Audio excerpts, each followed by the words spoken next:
ଆକାଶବାଣୀ ସମ୍ବାଦ ପଢ଼ୁଛନ୍ତି ମଳୟ ରଞ୍ଜନ ମିଶ୍ର। ମୁଖ୍ୟ ସମ୍ବାଦ। ଦୁଇଦିନିଆ ସାଉଦି ଆରବ ଗସ୍ତରେ ଯାଇ ଆଜି ଜେଦାହରେ ପହଞ୍ଚିବେ ପ୍ରଧାନମନ୍ତ୍ରୀ। ପରିବେଶ ସୁରକ୍ଷା ସମ୍ପର୍କରେ ଜନସଚେତନତା ବୃଦ୍ଧି ଲକ୍ଷ୍ୟ ନେଇ ଆଜି ପାଳନ କରାଯାଉଛି ପୃଥିବୀ ଦିବସ। ନୂଆଦିଲ୍ଲୀଠାରେ ସେଭ୍ ଆର୍ଥ କନକ୍ଲେଭ୍କୁ ଉଦ୍ଘାଟନ କରିବେ ସ୍ୱରାଷ୍ଟ୍ରମନ୍ତ୍ରୀ। ପୋପ୍ ଫ୍ରାନ୍ସିସ୍ଙ୍କ ପରଲୋକରେ କେନ୍ଦ୍ର ସରକାର ଘୋଷଣା କଲେ ତିନିଦିନିଆ ରାଷ୍ଟ୍ରୀୟ ଶୋକ। ଜୟପୁରକୁ ଗତକାଲିଠାରୁ ତିନିଦିନିଆ ଗସ୍ତରେ ଯାଇଛନ୍ତି ଆମେରିକାର ଉପରାଷ୍ଟ୍ରପତି ଏବଂ ଆଇପିଏଲ୍ କ୍ରିକେଟର ଗତକାଲିର ମ୍ୟାଚ୍ରେ ଗୁଜରାଟ ଟାଇଟନ୍ସ ବିଜୟୀ। ସାଉଦି ଆରବକୁ ଦୁଇଦିନିଆ ଗସ୍ତରେ ଯାଇ ପ୍ରଧାନମନ୍ତ୍ରୀ ନରେନ୍ଦ୍ର ମୋଦି ଆଜି ଜେଦାହରେ ପହଞ୍ଚିବେ। ଶ୍ରୀ ମୋଦିଙ୍କର ଏହା ହେଉଛି ସାଉଦି ଆରବକୁ ତୃତୀୟ ଗସ୍ତ। ସାଉଦି ଆରବର ପ୍ରିନ୍ସ ତଥା ପ୍ରଧାନମନ୍ତ୍ରୀ ମହମ୍ମଦ ବିନ୍ ସଲମାନଙ୍କ ନିମନ୍ତ୍ରଣ କ୍ରମେ ଶ୍ରୀ ମୋଦି ଏହି ଗସ୍ତରେ ଯାଉଛନ୍ତି। ଏହି ଗସ୍ତ ଭାରତ ସାଉଦି ଆରବ ସମ୍ପର୍କକୁ ଅର୍ଥନୈତିକ, ପ୍ରତିରକ୍ଷା ଏବଂ ସାଂସ୍କୃତିକ କ୍ଷେତ୍ରରେ ବ୍ୟାପକ ରଣନୈତିକ ଭାଗିଦାରୀରେ ପରିଣତ କରିବ ବୋଲି ଆଶା କରାଯାଉଛି। ଉଭୟ ଦେଶ ମଧ୍ୟରେ ସୁଦୃଢ଼ ଏବଂ ବହୁମୁଖୀ ଅର୍ଥନୈତିକ ଭାଗିଦାରୀ ରହିଆସିଛି। ଦୁଇ ଦେଶ ମଧ୍ୟରେ ଶତାବ୍ଦୀ ପୁରାତନ ସମ୍ପର୍କ ରଣନୀତିକ ଭାଗିଦାରୀ ଦ୍ୱାରା ଅଧିକ ସୁଦୃଢ଼ ହେବ ବୋଲି ଆଶା କରାଯାଇଛି। ସାଉଦି ଆରବରେ ରହୁଥିବା ପ୍ରବାସୀ ଭାରତୀୟ ସେଠାକାର ଅର୍ଥନୈତିକ ଏବଂ ସାମାଜିକ ବିକାଶରେ ଗୁରୁତ୍ୱପୂର୍ଣ୍ଣ ଭୂମିକା ନିର୍ବାହ କରିଆସୁଛନ୍ତି। ସାଉଦି ଆରବରେ ପ୍ରବାସୀ ଭାରତୀୟଙ୍କ ସଂଖ୍ୟା ଏବେ ଦ୍ୱିତୀୟ ବୃହତ୍ତମ ବୋଲି ଜଣାପଡ଼ିଛି। ସାଉଦି ଆରବର ମହତ୍ୱାକାଂକ୍ଷୀ କାର୍ଯ୍ୟକ୍ରମ ଭିଜନ 2030 ଅଧୀନରେ ନିର୍ମାଣ, ଭିତ୍ତିଭୂମି, ସ୍ୱାସ୍ଥ୍ୟସେବା, ଶିକ୍ଷା ଏବଂ ସେବା ଓ ସମ୍ପ୍ରସାରଣ ଆଦି ବିଭିନ୍ନ କ୍ଷେତ୍ରରେ ଭାରତୀୟଙ୍କ ଗୁରୁତ୍ୱପୂର୍ଣ୍ଣ ଅବଦାନ ରହିଛି। G20 ସଭାପତିତ୍ୱ ଅବସରରେ ଭାରତ ସହ ସାଉଦି ଆରବ ସମେତ ସଦସ୍ୟ ରାଷ୍ଟ୍ରଗୁଡ଼ିକ 2025 ସୁଦ୍ଧା ଶ୍ରମଶକ୍ତି ଅଂଶଗ୍ରହଣରେ ଲିଙ୍ଗଗତ ବ୍ୟବଧାନକୁ 25% ହ୍ରାସ କରିବାକୁ ସହମତ ହୋଇଥିଲେ। ମହିଳାଙ୍କ କ୍ଷେତ୍ରରେ ଆର୍ଥିକ ଅନ୍ତର୍ଭୁକ୍ତିକରଣ, ଶିକ୍ଷା, ସ୍ୱାସ୍ଥ୍ୟସେବା ଉପଲବ୍ଧତା ଏବଂ ନେତୃତ୍ୱ ବିକାଶ ଉପରେ ଏହି ନିଷ୍ପତ୍ତି ଗୁରୁତ୍ୱ ପ୍ରଦାନ କରିଛି। ଦୁଇ ଦେଶ ମଧ୍ୟରେ ଜ୍ଞାନର ଆଦାନ ପ୍ରଦାନ ଯଥେଷ୍ଟ ମୂଲ୍ୟବାନ ସାବ୍ୟସ୍ତ ହୋଇଛି। ପରିବେଶ ସୁରକ୍ଷା ସମ୍ପର୍କରେ ଜନସଚେତନତା ବୃଦ୍ଧି ଲକ୍ଷ୍ୟ ନେଇ ଆଜି ପୃଥିବୀ ଦିବସ ପାଳନ କରାଯାଉଛି। 1969 ମସିହାରେ ଜାତିସଂଘର ସାଧାରଣ ପରିଷଦ ବୈଠକରେ ନିଆଯାଇଥିବା ନିଷ୍ପତ୍ତି ଅନୁଯାୟୀ 1970 ମସିହାରୁ ଏହି ଦିବସ ପାଳିତ ହୋଇଆସୁଛି।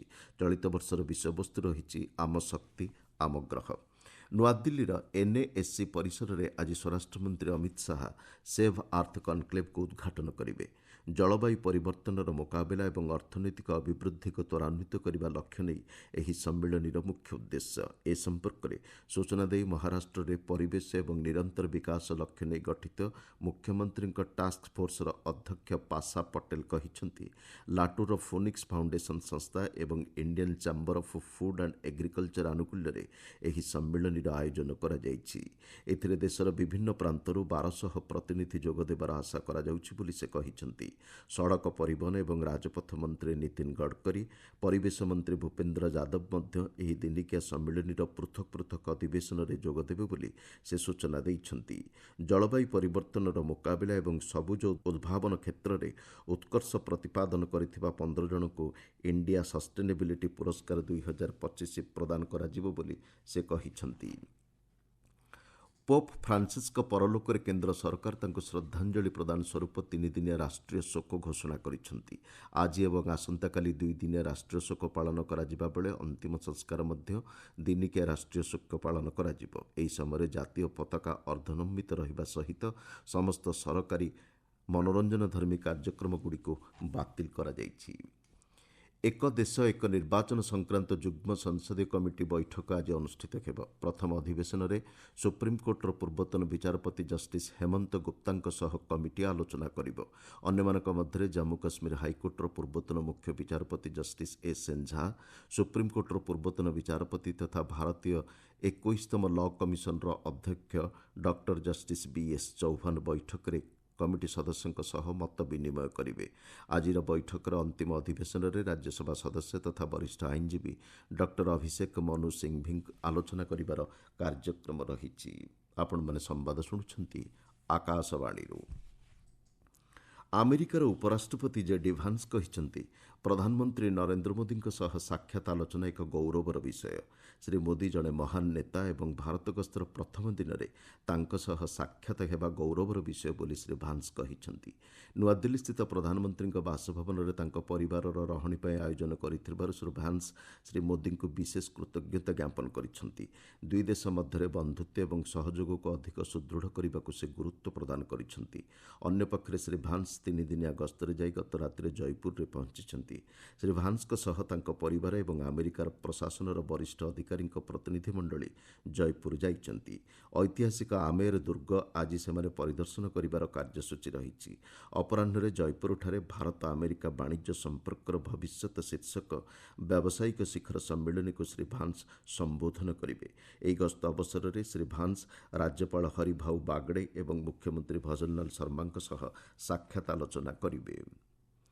ଆମେରିକୀୟ ପ୍ରଶାସନ ସହିତ ଭାରତ ସକ୍ରିୟ ଭାବରେ ଯୋଗାଯୋଗରେ ରହିଛି ବୋଲି ଅର୍ଥମନ୍ତ୍ରୀ ନିର୍ମଳା ସୀତାରମଣ କହିଛନ୍ତି।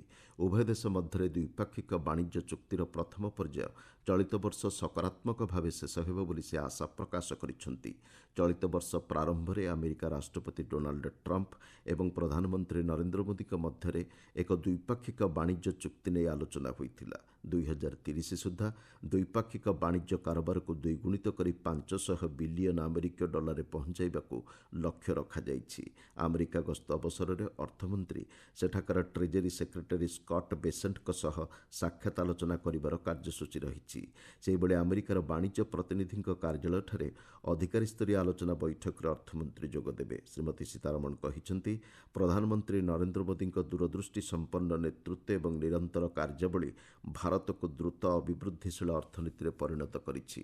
5 ଦିନିଆ ଗସ୍ତ ଅବସରରେ ଶ୍ରୀମତୀ ସୀତାରମଣ ଷ୍ଟାନଫୋର୍ଡ ବିଶ୍ୱବିଦ୍ୟାଳୟରେ ଦୀକ୍ଷାନ୍ତ ଭାଷଣ ପ୍ରଦାନ କରିବା ସହ କେତେକ ବ୍ୟବସାୟିକ ସଂସ୍ଥାର ମୁଖ୍ୟଙ୍କ ସହ ଆଲୋଚନା ବୈଠକରେ ଯୋଗଦେବେ। ପ୍ରବାସୀ ଭାରତୀୟଙ୍କ ଏକ କାର୍ଯ୍ୟକ୍ରମରେ ମଧ୍ୟ ଅର୍ଥମନ୍ତ୍ରୀ ଯୋଗଦେବାର କାର୍ଯ୍ୟସୂଚୀ ରହିଛି। ୱାଶିଂଟନ୍ ଡିସିଠାରେ ଅର୍ଥମନ୍ତ୍ରୀ ଆନ୍ତର୍ଜାତିକ ମୁଦ୍ରାପାଣ୍ଠି ଏବଂ ବିଶ୍ୱ ବ୍ୟାଙ୍କର ସ୍ପ୍ରିଙ୍ଗ ବୈଠକ, G20 ଅର୍ଥମନ୍ତ୍ରୀ ଏବଂ କେନ୍ଦ୍ରୀୟ ବ୍ୟାଙ୍କ ଗଭର୍ଣ୍ଣର ବୈଠକରେ ମଧ୍ୟ ଯୋଗଦେବେ। ଆମେରିକା ଗସ୍ତ ଶେଷ କରି ଆସନ୍ତା 26 ତାରିଖରୁ 30 ତାରିଖ ପର୍ଯ୍ୟନ୍ତ ଅର୍ଥମନ୍ତ୍ରୀ ପେରୁ ଗସ୍ତରେ ଯିବେ। 20ତମ ସାଂଘାଇ ସହଯୋଗ ସଂଗଠନର ପ୍ରଧାନ ବିଚାରପତିଙ୍କ ବୈଠକରେ ଯୋଗଦେବା ପାଇଁ ସୁପ୍ରିମକୋର୍ଟର ପ୍ରଧାନ ବିଚାରପତି ଜଷ୍ଟିସ୍ ସଞ୍ଜୀବ ଖାନ୍ନା ଗତକାଲି ହାଙ୍ଗଜୋରେ ପହଞ୍ଚିଛନ୍ତି। ସେଠାରେ ଚୀନର ସୁପ୍ରିମ୍ ପିପୁଲ୍ସ କୋର୍ଟର କାର୍ଯ୍ୟନିର୍ବାହୀ ଉପାଧ୍ୟକ୍ଷ ଡେଙ୍ଗ୍ ଜିଓମିଙ୍ଗ୍ ଏବଂ ସାଂଘାଇସ୍ଥିତ ଭାରତୀୟ କନସୁଲେଟ୍ ଜେନେରାଲ ପ୍ରତୀକ ମାଥୁର ତାଙ୍କୁ ସ୍ୱାଗତ କରିଥିଲେ। ଚୀନର ସଭାପତିତ୍ୱରେ ଆୟୋଜିତ ହେଉଥିବା ଏହି ବୈଠକରେ ସଂଗଠନର ବିକାଶକୁ ପ୍ରୋତ୍ସାହନ କରିବା ଲକ୍ଷ୍ୟ ନେଇ ଏକାଧିକ ଅଧିବେଶନ ଅନୁଷ୍ଠିତ ହେବ। ସାଂଘାଇ ସହଯୋଗ ସଂଗଠନରେ ଚୀନ ସମେତ ରୁଷ, Bharat, Iran, Kazakhstan, Kyrgyzstan, Pakistan, Tajikistan, Uzbekistan ଏବଂ ବେଲାରୁଷ ଆଦି 10ଟି ସଦସ୍ୟ ରାଷ୍ଟ୍ର ରହିଛନ୍ତି। ରୁଷ ରାଷ୍ଟ୍ରପତି ଭ୍ଲାଦିମିର୍ ପୁତିନ୍ କହିଛନ୍ତି, ରୁଷ ପକ୍ଷରୁ ଏକତରଫା ଭାବେ ଗ୍ରହଣ କରାଯାଇଥିବା 30 ଘଣ୍ଟିଆ ଇଷ୍ଟର ଯୁଦ୍ଧବିରତି ଶେଷ ହୋଇଛି। ୟୁକ୍ରେନ୍ରେ ଏବେ ରୁଷ ପକ୍ଷରୁ ସ୍ୱତନ୍ତ୍ର ସାମରିକ ଅଭିଯାନ ସମ୍ପୂର୍ଣ୍ଣ ଶକ୍ତି ସହିତ ଆରମ୍ଭ କରାଯାଇଛି। ସ୍ଥାନୀୟ ସମୟ ଅନୁଯାୟୀ ରବିବାର ମଧ୍ୟରାତ୍ରି ପର୍ଯ୍ୟନ୍ତ ଚାଲିଥିବା ଏହି ଅସ୍ତ୍ରବିରତିକୁ ଉଲ୍ଲଂଘନ ନେଇ ଉଭୟ ପକ୍ଷ ଅଭିଯୋଗ କରିଥିଲେ।